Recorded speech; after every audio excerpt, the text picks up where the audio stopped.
Well, this is super exciting. Glad we got to spend a minute and meet them. Would love for you guys to even talk to them afterwards and be sure to take home one of those cards as well. Other thing I wanted to talk about here before we get started is it's Christmas season. Did you guys know that yet? Are you waking up to realize, oh my gosh, I have 4 things that didn't come. Where's that Amazon package? Who opened this box? Like, who did that? I realized that yesterday, so that was good. Maybe you've already had one of your family Christmases. I don't know where you are in that season, but we're excited this week to kind of celebrate Christmas together as a church. So we have Christmas Eve services this coming week. So you can find all of these service times online. They'll be on the screen here, but we would love for you guys and your family to join us for one of these, either on the 23rd or on the 24th. There's a couple of options for you. If you can find one that would work, we'd love to celebrate this Christmas season with you and your family as you kind of kick off that Christmas weekend. And I want you to make special note that Sunday, the 26th, we are not having church, all right? So you will be sad if you come here on the 26th and there's no one here. I will not be here to greet you. I don't live here. I don't know what you think about me, but I don't live here, okay? So I won't be here. So make note of that as well. We'll see you guys kind of the next weekend as we resume things in the new year. But we'd love to have you join us for one of those, and we're excited for that weekend kind of off for you to enjoy your family. And maybe you didn't even have anything planned because of church, and you can take a deep breath in. So it'd be super exciting. We've been in a series here, moving through the Christmas season, where we've been kind of talking through just a lot of the almost Advent words, if you're familiar with that, where we've talked about some of the Christmas things. And I don't know about you, Christmas over the years for me, I have always celebrated it, right? I grew up in church even, so I'm familiar with like the candlelight services. I was the kid spilling wax on the chairs, almost setting people. My parents were like afraid I was going to set someone on fire. They're like, he's just always going to be the kid that set someone on fire. We can't let that happen. So, it's fine. I never set anyone on fire other than myself. That's another story we can talk about sometime.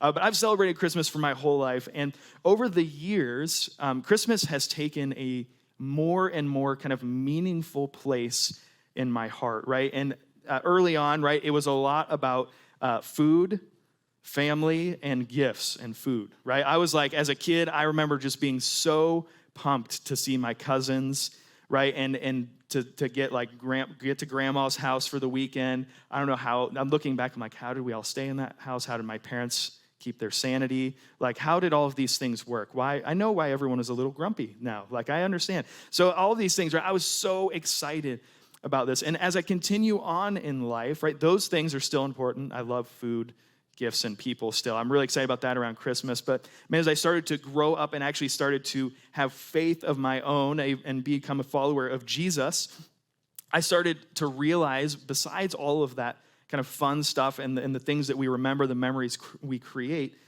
there is a celebration, a part of Christmas that became meaningful to me to see the impact that the birth of Jesus actually had in our lives, right? And so over the years, as I've grown up and maybe even paid a little more attention to that, it has really started to become a time where I'm like excited for all of that stuff, but also like, man, it is a time where we get to celebrate one of the most important things when we think about being followers of Jesus. And so we've been talking this series, kind of celebrating that moment.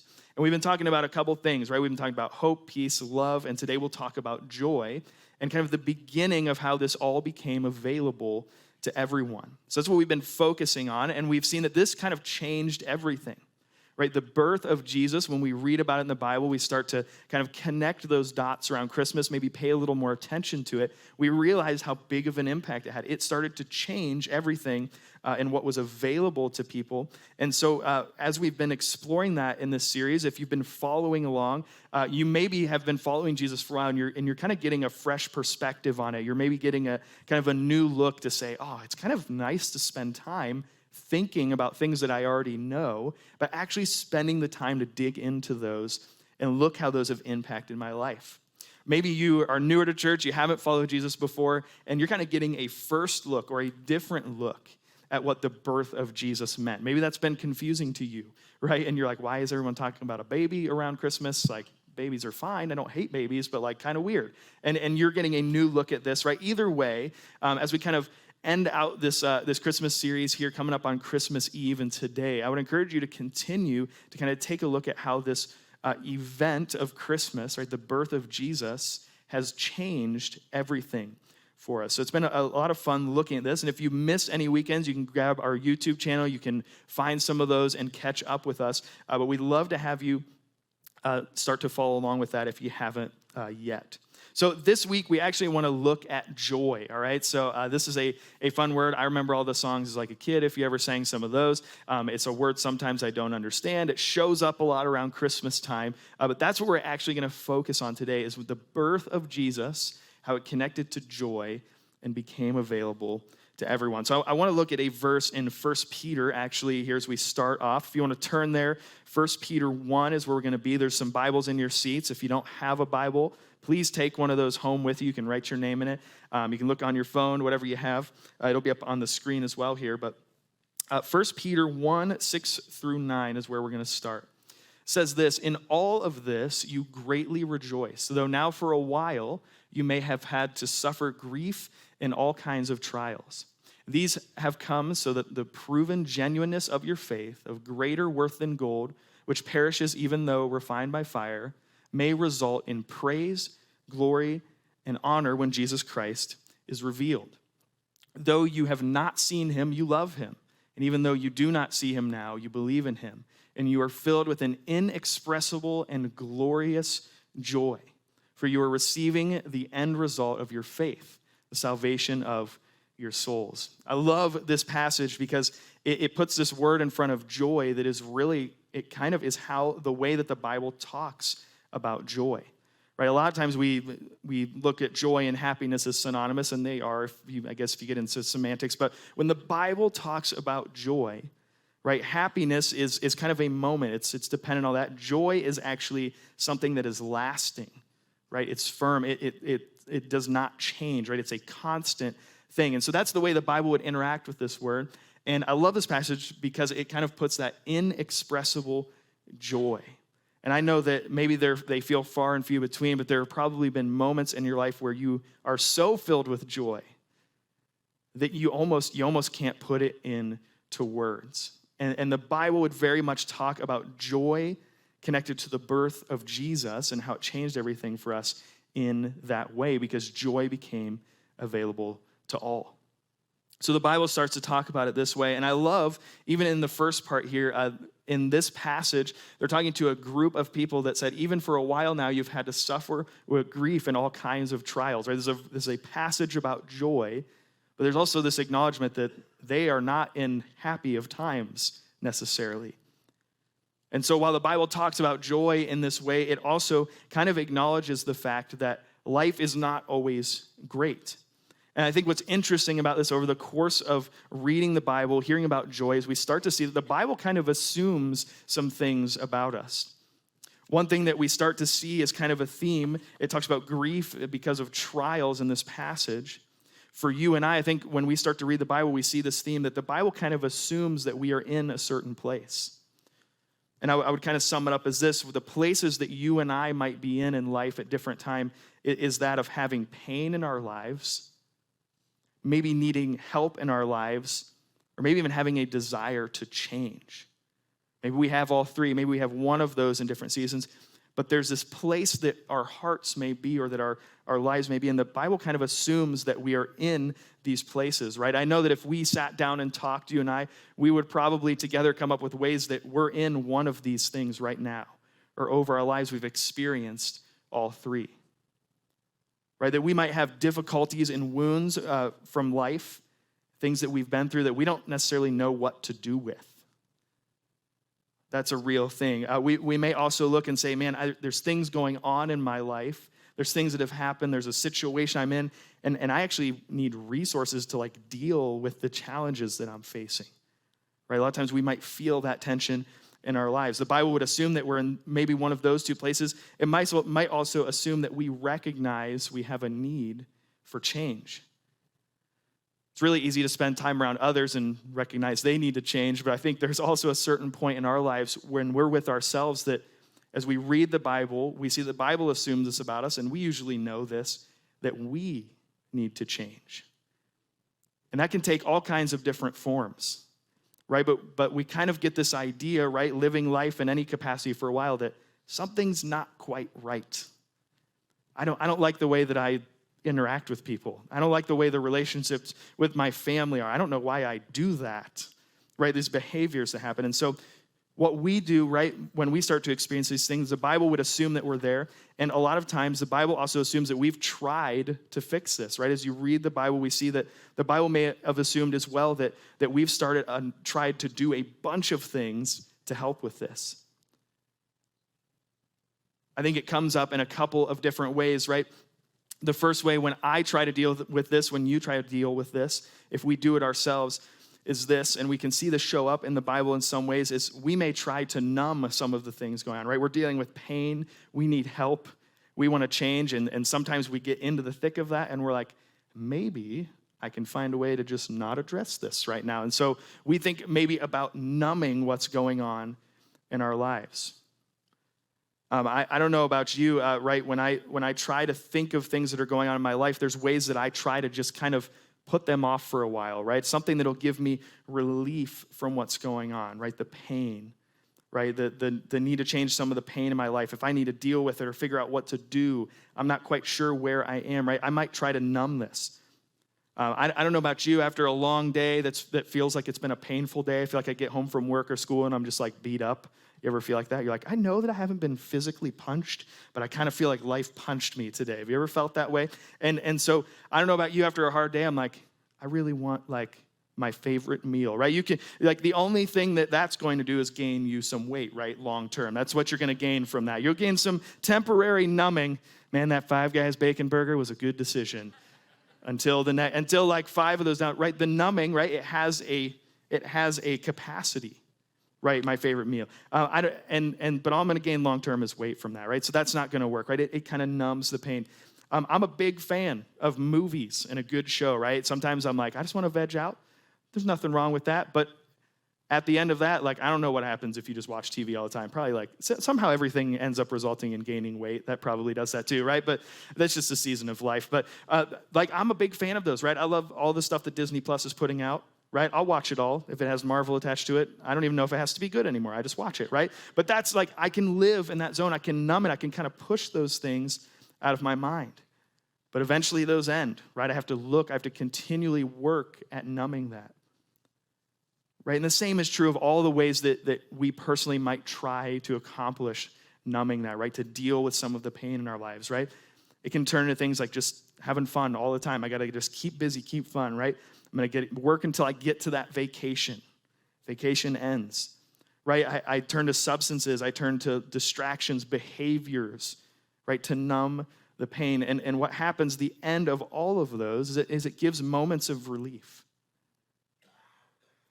But it actually doesn't heal or deal with the pain that we're feeling, right? If we try to do it ourselves, a lot of times we turn first to numbing it, right? We find a way to do that.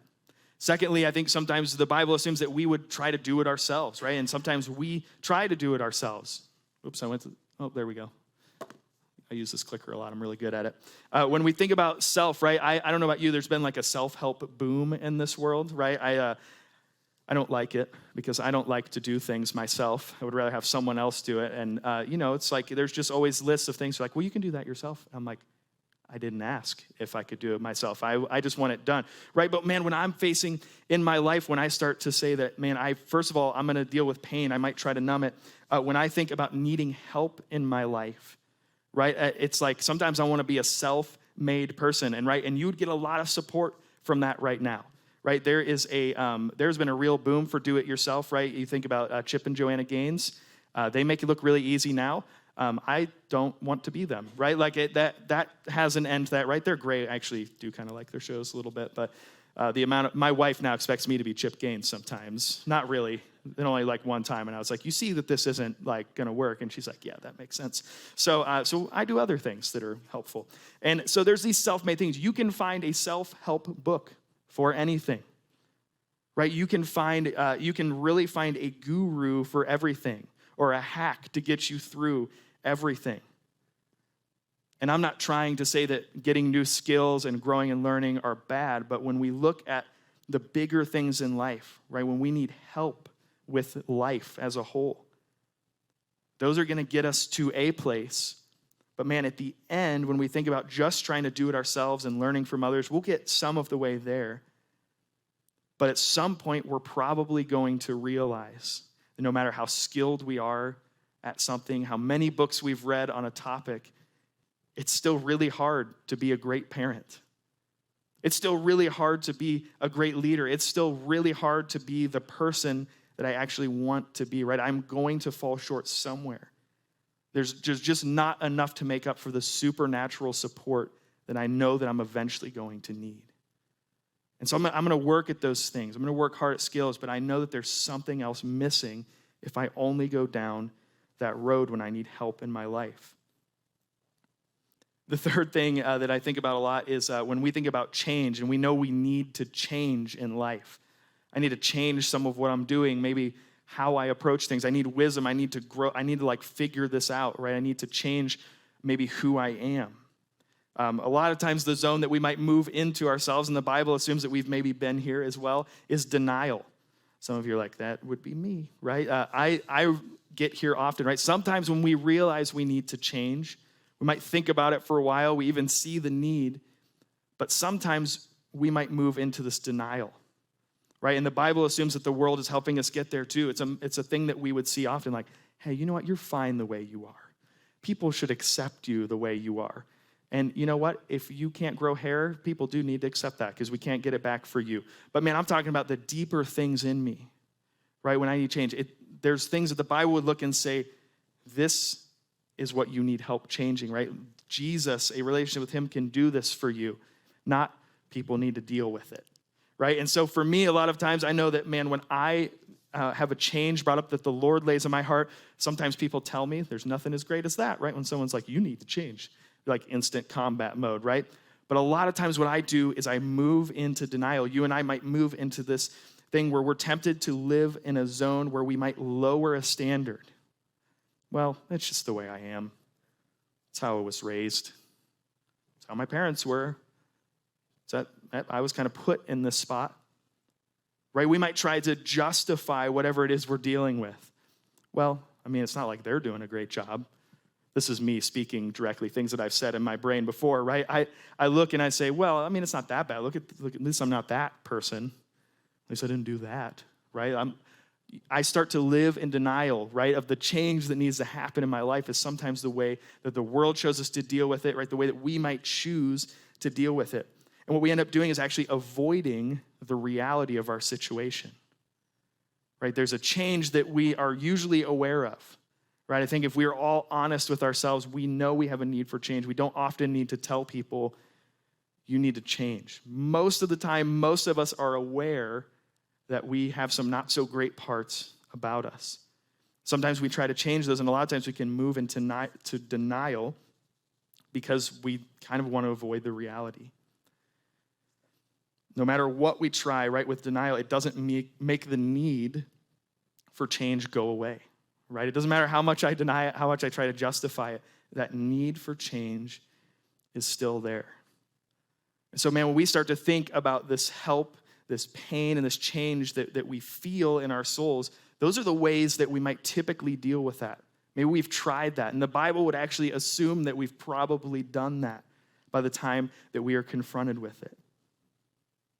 And so when we look at this idea of the birth of Jesus around Christmas time, you're like, where are we going with this? Right? When we look at this idea that joy became available, this is what changes things for us, because a lot of times what's leading us to these zones, right, the numbing, the self-help, the work on myself, the denial, what's leading us there is actually almost a despair about the state of my humanness, who I am, right? Because I'm in this despair of like, I know all this needs to happen. I have this pain and this need for change, and I need help, and so I'm just going to because it's so heavy.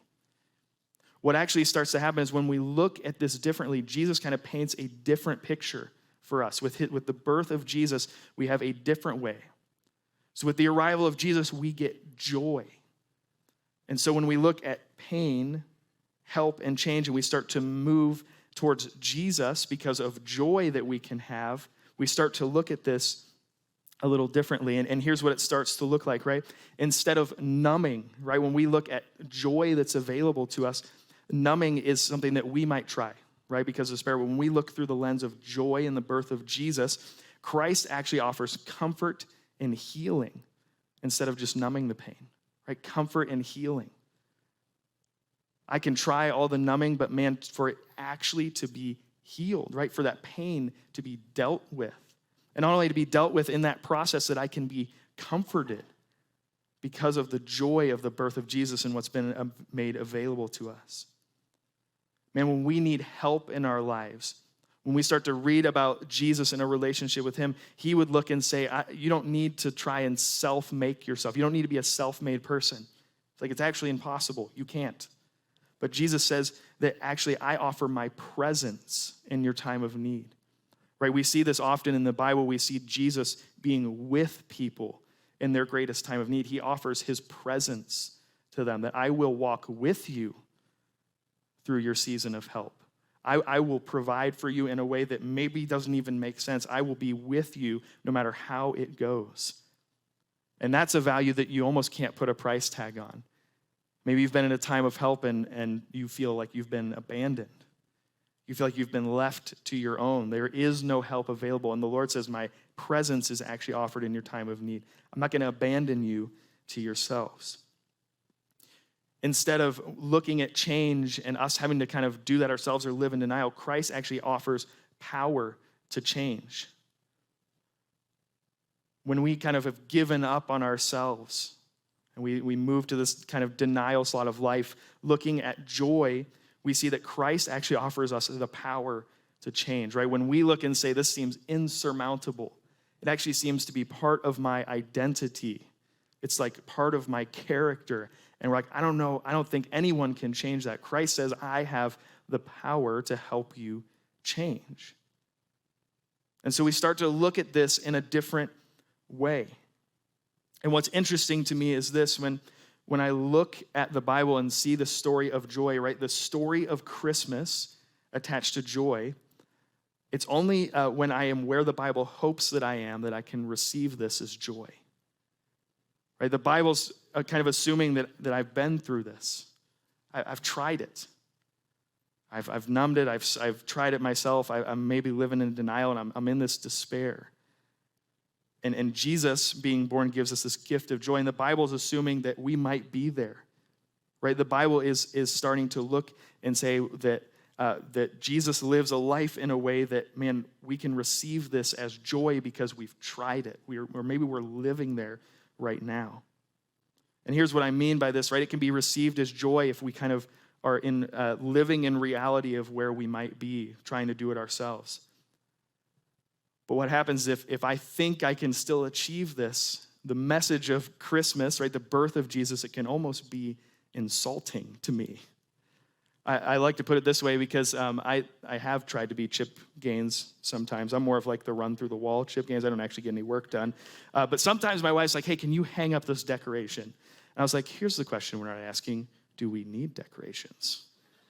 My answer is no. You can fight with me if you want. But my wife's like, we need decorations because we're not weird. And I'm like, well, I'm weird. You can speak for yourself. But my wife actually likes nice things. She likes our house to look presentable, so I appreciate her for that. So I try to hang up the picture. And I don't know about you, I feel like if I can't hang a picture, am I even a man, right? So there's been times in my life, I learned a valuable lesson when we moved into our first house. I didn't know that plaster walls were a thing. And I don't know if you ever tried to hang anything on plaster. It doesn't go well. Like drywall is just like, there it is. Plaster's like, it's crumbling, the whole house is falling down. I don't understand what's happening. There's a hole. There may be a shelf in my child's room that has a large hole behind it. It comes with the house. If you're buying my house later on, that's on you. You knew about it. But when I started hanging this picture, right, it was not going well. And because I was in a place where I was like, I'm doing this. I'm capable. I do not need help. And I am Chip Gaines. I will use this level and this small child's hammer because I can't find my actual hammer, and I will hang this picture. And my wife is kind and wonderful, so she says, can I help you? That was an insult to me because guess what? I was living in a place at this moment where I was like, I am going to do this myself. I do not need help.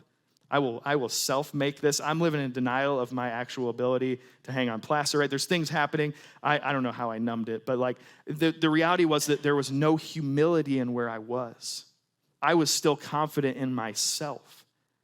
And so the very nature of my wife offering to help me was insulting. It's like, I need help.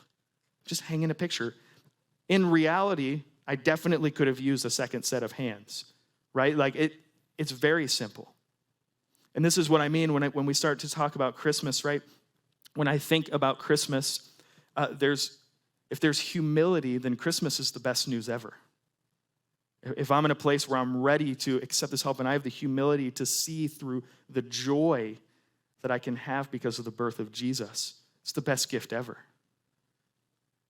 If I have pride in my life, and I'm like I was when I'm hanging that picture, if I'm living in denial, I still think I can do it. Like I'm going to numb it. It'll work. I'm going to learn. I will find a book that will get me through this challenge in life. I can do it. I'm capable. I went to college. I drive a BMW. I don't know why I said BMW. No offense if you do that. Right? I can do this. I make things happen. I don't need to change. It's who I am. People need to love me for me. Man, if I look at the idea of Christmas and the joy that becomes available to me because of the birth of Jesus, it's almost insulting. Right? I need what? I need help? What do you mean? What do you mean I can't do this? Why would I need someone else, especially a baby, right? Like, it's an interesting message when we're not ready to receive it, if we're not where the Bible hopes that we would be.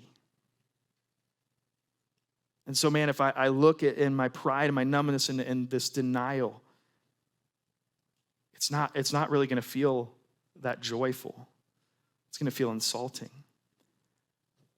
But if I can take a moment and say, is this really working? Yeah, I got to have some fun sometimes. I'm not saying you can't have fun. I'm not saying you can't do anything yourself or you can't get better at stuff. That's not what I'm saying.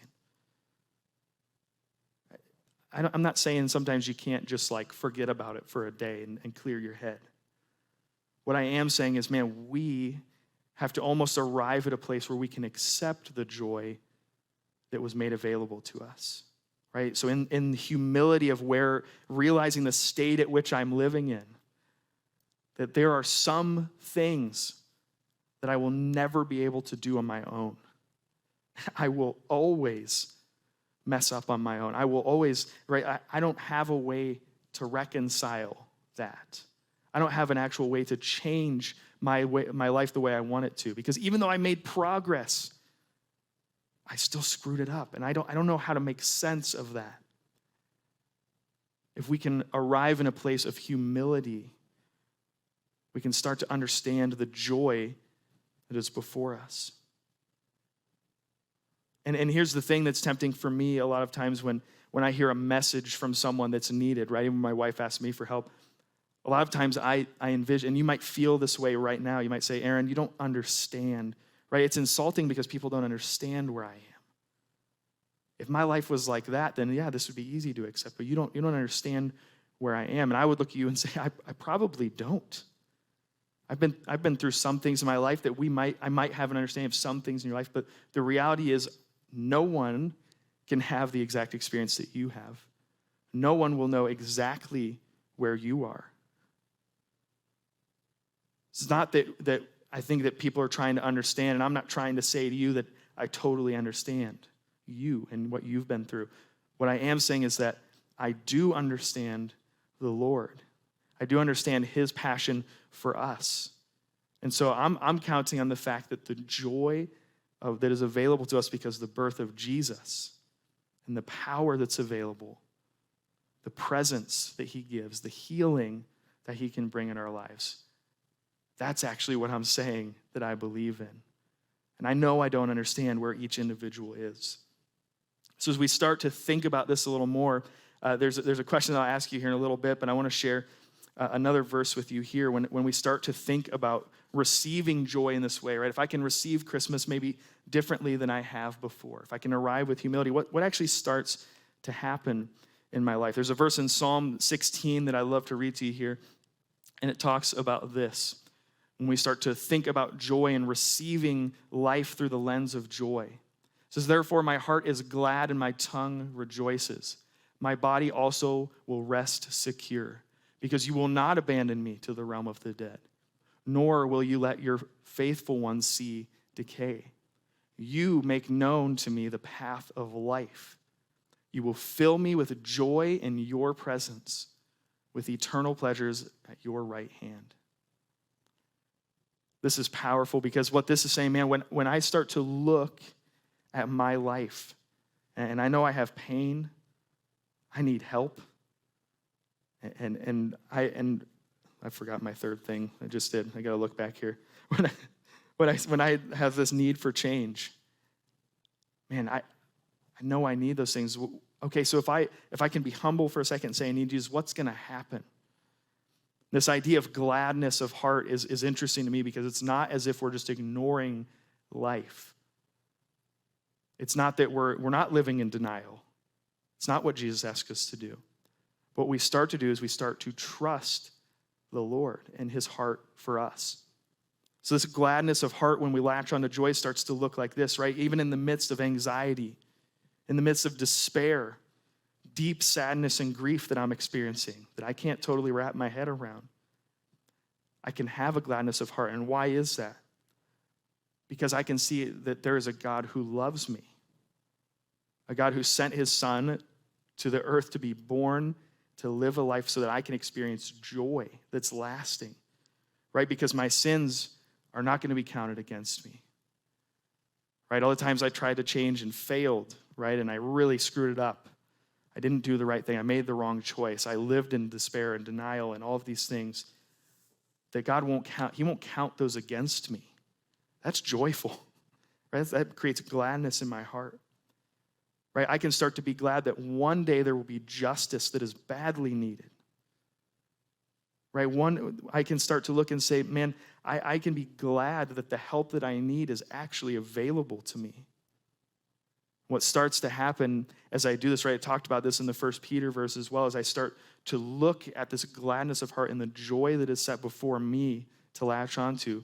Man, I start to praise God for what he's doing, because it has power to change me in my life, right? I start to give honor and glory to God, right? I start to live that way. I talk that way, right? I start to almost exude that, and it's almost inexpressible, because I know that the Lord has changed my life. And I've experienced that, right? I begin to speak of this gladness that's in my heart. And this joy, it has to be found in the presence of the Lord, right? That is the key to this, right? We have to go get it from him. He's offering it to us. The birth of Jesus is so exciting at Christmas time because it was made available to us. And so this joy is there. I love looking at this verse too, and I don't have this on the screen, but in Hebrews 12, chapter 12, verse 2, it says this. It's talking about fixing our eyes on Jesus, right, who's the pioneer and perfecter of our faith. And I love, it's almost a confusing verse to me, and I feel like it kind of helps me understand joy. It says, for the joy set before him, he endured the cross, scorning its shame, and sat down at the right hand of the throne of God. And I was reading this week, and I thought, what an interesting place to have the word joy, right? When we see the birth of Jesus and we see him live his life, right? Kind of the culmination of that is him dying on the cross for us. And I don't often think of joy being associated with that specific moment. I know that it means joy for us, but I'm like, specifically in this passage, the joy set before Jesus. And so I had to think about that for a little bit, and I realized that, you know, Jesus, he was 100% God, 100% man in that moment. And so I don't know exactly what was going on, but I had a feeling it had to be one of two things, right? Either he had the ability to see past the moment that he was about to endure and the plan that the Lord had to redeem us, to love us, or there was this great trust in his Father to know that I don't know what's going to happen, but I know that the Father is interested in my good. And he's interested in the good of others who I love, right? He knew that.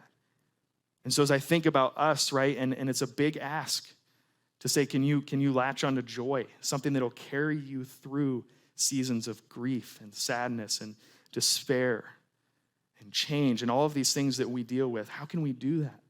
I mean, I look at this passage for Jesus, and certainly we have the whole story to look at. So we can kind of see that joy in long term because we read the rest of the story in the Bible. But man, this trust that he had, that the Lord was powerful, that he would do what he said he was going to do, that he was who he said that he is, becomes important for us. And so here's what I would ask us all to consider as we move into the Christmas week, is how am I going to receive the message of Christmas this year? Right? Is it a joyful experience to me because, yep, life isn't great, but man, I have this power, this presence, and this healing that is available to me through God, right? Do I have this humility to be able to see that? Or man, is joy going to be an offense to me because I'm not quite ready? And so I would ask you to explore who Jesus is, to look and read to see, man, how can I trust him? What does that look like in his word as we move into this Christmas season? But I would encourage you, as you live in this Christmas season, as you're with your families, if you don't know the Lord, to maybe consider that. Could I latch onto this joy? Could I try something else? And maybe I've received it as an insult for a long time, but I'm going to actually take a hard look at it. For those of you that maybe follow Jesus, to look at it and say, how am I continually seeing joy in my life when maybe things aren't great? It's challenging, even around the holidays, to do that. That's where I'm going to leave us today. Why don't you guys join me in prayer and ask yourself that this week. Jesus, we love you, and we are so thankful that the birth of Jesus was around Christmas was the beginning of joy being available to all of us. Lord, we don't know exactly where everyone in this room is, but Lord, you know where they are. You know what's on our hearts. Lord, you know exactly where we are in either trying to do this ourselves or we're starting to explore what it would look like to look at joy in our lives with you. So God, I pray that you would meet all of us exactly where we are, to see how you can carry us through our pain, how you can carry us through the need for change and the need for help, what you have made available to us in joy. Lord, as we start to latch onto this joy, help it to be something that is rooted in relationship with you, knowing that you love us, that you have our best interests in mind, and you want to carry us through and help us through whatever this life might throw at us or has thrown at us here. We're thankful, Lord, for the gift of your son, Jesus, at Christmas time, and that we get to celebrate the availability of joy to us all. We love you. Amen.